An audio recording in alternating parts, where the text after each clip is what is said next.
Sarah Bani dari kelas 9F. Hari ini kita akan belajar IPS dengan Pak Marno dengan materi potensi dan tantangan Indonesia menjadi negara maju. Pada tahun 2045, Indonesia akan merayakan 100 tahun kemerdekaannya. Pemerintah Indonesia menetapkan visi Indonesia Emas 2045, yaitu tekad untuk menjadikan Indonesia sebagai negara maju, berdaulat, adil dan makmur, serta salah satu kekuatan ekonomi terbesar di dunia. Potensi utama Indonesia menuju negara yang maju, sumber daya alam atau biasa yang kita sebut sebagai SDA yang melimpah. Yang pertama, kekayaan maritim. Indonesia adalah negara kepulauan terbesar dengan potensi perikanan dan kelautan yang luar biasa. Yang kedua, sumber daya mineral. Cadangan besar nikel, emas, batu bara, bauksit, dan tembaga yang sangat penting untuk industri global. Misalnya, nikel untuk baterai kendaraan listrik. Dan yang ketiga, energi terbarukan. Potensi besar pada energi panas bumi atau geotermal, air, dan surya yang mendukung transisi energi global. Bonus demografi. Yang pertama, jumlah penduduk. Indonesia adalah negara berpenduduk terbesar keempat di dunia. Yang kedua, usia produktif.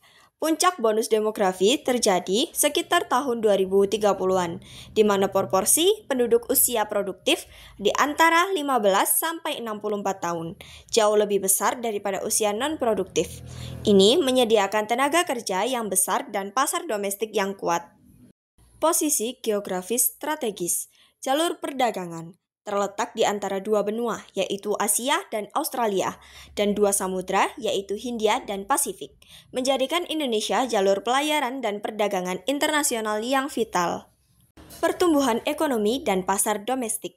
Pertumbuhan ekonomi dan pasar domestik dibagi menjadi dua, yaitu stabilitas dan konsumsi. Stabilitas sendiri adalah pertumbuhan ekonomi yang cenderung stabil dalam beberapa tahun terakhir. Sedangkan konsumsi adalah ukuran pasar domestik yang sangat besar dan didukung oleh populasi dan kelas menengah yang terus tumbuh, menjadikannya menarik bagi investasi. Strategi dan upaya kunci. Yang pertama, pengembangan sumber daya manusia, yaitu reformasi pendidikan dan vokasi secara masif, peningkatan kualitas kesehatan dan nutrisi. Yang kedua, kesenjangan atau inequality. Kesenjangan di sini dibagi menjadi dua, yaitu ekonomi dan regional. Ekonomi di sini adalah ketimpangan pendapatan dan kekayaan yang tinggi. Selain itu, regional adalah kesenjangan pembangunan infrastruktur dan ekonomi yang signifikan antara wilayah barat, terutama Jawa, dan wilayah timur Indonesia. Yang ketiga, tata kelola pemerintahan dan birokrasi. Korupsi, yaitu tingkat korupsi yang tinggi menghambat efisiensi, menciptakan biaya yang tinggi, dan mengurangi kepercayaan kepada investor. Birokrasi, yaitu regulasi yang kompleks dan birokrasi yang berbelit-belit dapat memperlambat investasi dan pembangunan.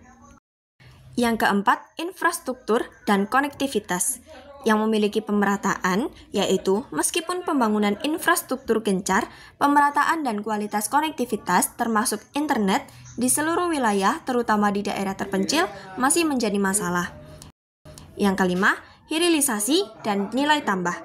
Ekspor bahan mentah, kecenderungan untuk menjual sumber daya alam dalam bentuk mentah, bukan mengelolanya di dalam negeri, mengurangi nilai tambah, transfer teknologi, dan menciptakan lapangan kerja yang berkualitas. Strategi dan upaya kunci. Yang pertama, pengembangan sumber daya manusia, yaitu reformasi pendidikan dan vokasi secara masif, peningkatan kualitas kesehatan dan nutrisi. Yang kedua, hilirisasi industri, yaitu kewajiban mengolah sumber daya alam di dalam negeri, misalnya nikel menjadi baterai, untuk meningkatkan nilai ekspor dan transfer teknologi. Yang ketiga, reformasi struktural, pemberantasan korupsi yang tegas, penyederhanaan birokrasi, dan perbaikan iklim investasi.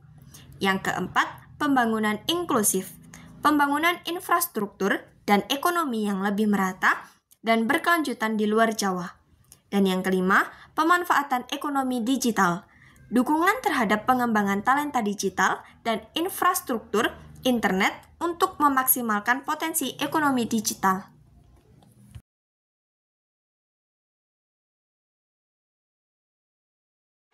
cita-cita saya adalah ahli dalam alat berat. Saya harus kuliah di sana. Kalau saya ingin menjadi dokter. Kalau saya ingin menjadi orang sukses, tapi saya nggak yakin orang tua saya bisa membiayainya. Saya juga tidak yakin. Kalau saya sih orang tua saya mampu, tapi pengaruh teman di sana untuk tidak kuliah itu tinggi. Kan ada beasiswa. Ya, saya harus mendapatkannya. Saya juga. Ya, saya juga. Kalau kita udah sukses, kita harus reuni. Bis, kamu nggak usah kuliah sama saya aja, nanti kita sukses bersama. Tidak, saya mau jadi jaksa agung untuk mengawasi kalian biar tidak korupsi.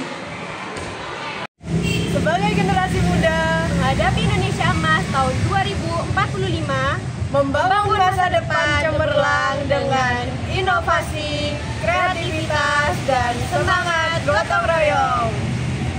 Terima kasih kepada pengisi suara, yaitu Naomi Zivana Rabbani. Berbakti untuk negeri. Sumarno Guritno blogspot.com. Berbakti untuk negeri. Sumarno Guritno blogspot.com.